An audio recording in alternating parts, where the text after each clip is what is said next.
धरती हिल गई, बिल्डिंग रेत के महल की तरह ढह गई। एक बहरा कर देने वाली दहाड़ ने हवा को चीर दिया। आसमान जो कभी नीला था, एक बीमार पीला हरा हो गया। यह वह दिन था जब मेगा एस्टेरॉयड टकराया था, जिस दिन हमारी दुनिया हमेशा के लिए बदल गई। मुझे वह डर, वह सरासर दहशत याद है जिसने सभी को अपनी चपेट में ले लिया था। जमीन हिलना बंद नहीं करेगी। धूल ने हवा को घुटन भरा, घना और अंधा कर दिया। यह अराजकता थी, शुद्ध और सरल। भाग्यशाली लोगों ने इसे आते नहीं देखा, पलक झपकते ही चले गए। हम में से बाकी, हमें उसके बाद का सामना करने के लिए छोड़ दिया गया था। एक ऐसी दुनिया जो आपदा से बदल गई थी। जीवन रक्षा ही एकमात्र ऐसी चीज रह गई थी जो मायने रखती थी। हर सांस एक जीत की तरह लग रही थी। भोजन और पानी मिलना एक दैनिक संघर्ष बन गया। जिस दुनिया को हम जानते थे वह गायब हो गई थी, एक उजाड़ और क्षमाशील परिदृश्य को पीछे छोड़ते हुए। प्रभाव के बाद के दिन सबसे कठिन थे।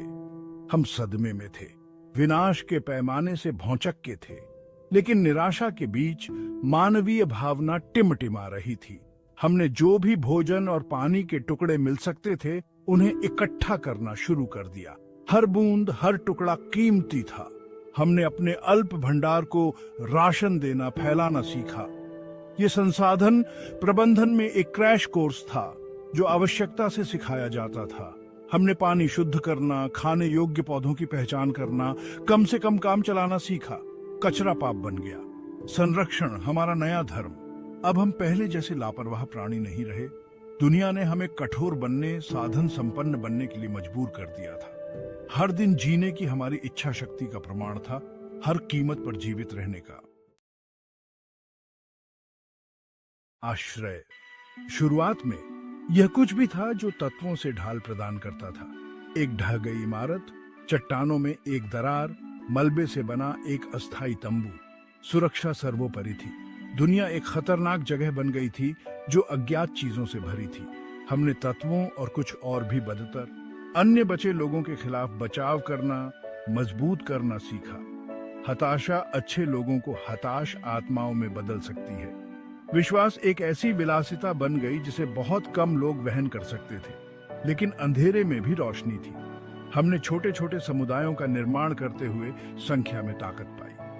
हमने एक दूसरे पर भरोसा करना, एक दूसरे की पीठ थपथपाना सीखा। यह ज्यादा नहीं था, लेकिन यह एक शुरुआत थी। उजाड़ परिदृश्य में आशा की एक किरण। उन शुरुआती दिनों में छोटे आम थी।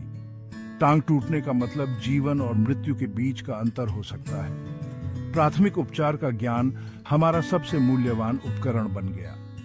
हमने हड्डियां जमाना, घावों पर टांके लगाना, संक्रमणों की पहचान करना सीखा। हर समूह में कोई ना कोई ऐसा होता था जो मरहम लगाने वाला, हमारी बिखरी हुई दुनिया में आशा की किरण बनकर उभरता था। हो सकता है कि उनके पास फैंसी मेडिकल डिग्री ना हो, लेकिन उनके पास वह ज्ञान था जिसने हमें जीवित रखा। औषधीय पौधे हमारी फार्मेसी बन गए, प्राचीन उपचार हमारी जीवन रेखा। हमने कठिन तरीके से सीखा। हर बीमारी, हर चोट एक सबक थी। मानव शरीर हमने खोजा, लचीला था, लेकिन यह मानवीय भावना थी जिसने वास्तव में चकित कर दिया। मृत्यु के सामने भी हमें ठीक होने की, चलते रहने की इच्छा शक्ति मिली। भाग 5। संख्या में ताकत।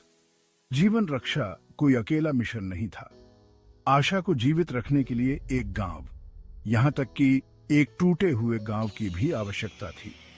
हमने एक साथ मिलकर छोटे, घनिष्ठ समुदायों का निर्माण किया। हमने जो कुछ भी कम था उसे साझा किया, ये जानते हुए कि आज की उदारता कल का उद्धार हो सकती है। विश्वास अर्जित किया गया था, हल्के में नहीं दिया गया था, लेकिन आपदा की विभीषिका में बने वे बंधन अटूट थे।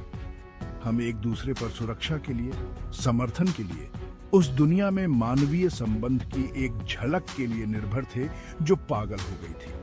हमने समुदाय का सही अर्थ सीखा, न केवल व्यक्तियों का संग्रह, बल्कि एक जीवित सांस लेने वाला जीव। हम हृदय, फेफड़े, अंग थे, सभी जीवित रहने के लिए मिलकर काम कर रहे थे। भाग 6, जीवन रक्षा के लिए कौशल।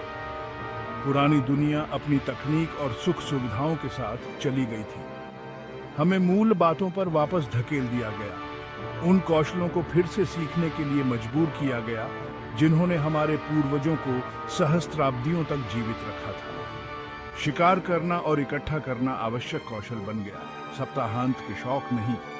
जानवर को ट्रैक करने, आग जलाने, बिखरी हुई सामग्रियों से औजार बनाने का तरीका जानना, ये वे कौशल थे जिन्होंने हमारे अस्तित्व को परिभाषित किया। हर दिन एक परीक्षा थी, हमारी सरलता और लचीलापन के लिए एक चुनौती थी। ज्ञान शक्ति बन गया।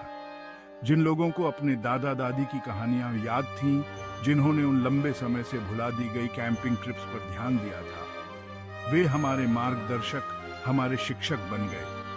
हम फिर से छात्र थे, पुरानी दुनिया के तरीकों को सीखने के लिए उत्सुक थे, वह दुनिया जो अचानक हमारी नई वास्तविकता बन गई थी। भाग 7, जीवित रहने के लिए अनुकूलन। दुनिया बदल चुकी थी। जलवायु अप्रत्याशित थी, मौसम अनियमित था। हम पुराने तरीकों से उस जीवन से चिपके नहीं रह सकते थे जिसे हम कभी जानते थे। अनुकूलन हमारा मंत्र बन गया। हमने बदलते मौसम के संकेतों को पढ़ना, अप्रत्याशित की भविष्यवाणी करना सीखा। हमने अपने आश्रयों, अपने कपड़ों, अपने जीवन के पूरे तरीके को नए वातावरण के अनुकूल बनाया। हम प्रकृति के छात्र बन गए, इसकी लय को देखते हुए, इसकी शक्ति का सम्मान करते हुए। अब हम अपने क्षेत्र के स्वामी नहीं, बल्कि बच्चे थे जो हमेशा के लिए बदल चुकी दुनिया के साथ तालमेल बिठाना सीख रहे थे। लचीलापन हमारी सबसे बड़ी संपत्ति बन गई। बदलने की क्षमता, समायोजित करने की, अपने पैरों पर सोचने की, ये वे गुण थे जो बचे लोगों को खोए हुए लोगों से अलग करते थे। अब हम अपने अतीत से परिभाषित नहीं होते थे, बल्कि अज्ञात को अपनाने, अनुकूलन करने और दूर करने की हमारी क्षमता से परिभाषित होते थे। भाग 8, जीवन के लिए नवाचार। आवश्यकता, वे कहते हैं, आविष्कार की जननी है, और हमारी बिखरी हुई दुनिया में आवश्यकता हमारी निरंतर साथी थी। हमने नया करना, जो हमारे पास था, उसका उपयोग करके वह बनाना सीखा जो हमें चाहिए था। स्क्रैप धातु उपकरण बन गई, पुरानी कार की बैटरी अस्थायी बिजली स्रोतों में बदल गई। हमने पुनरुद्देश्य, पुनर्नवीनीकरण, पुनर्निर्मित किया।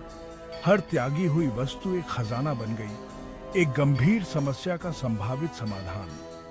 हमारे दिमाग, जो कभी तुच्छ मामलों पर केंद्रित थे, रचनात्मकता के इंजन बन गए, पुरानी दुनिया के मलबे से सरल समाधान निकाल रहे थे। अब हम केवल उपभोक्ता नहीं थे, तकनीकी इनाम के निष्क्रिय प्राप्तकर्ता थे। हम रचनाकार, निर्माता, नवप्रवर्तक थे।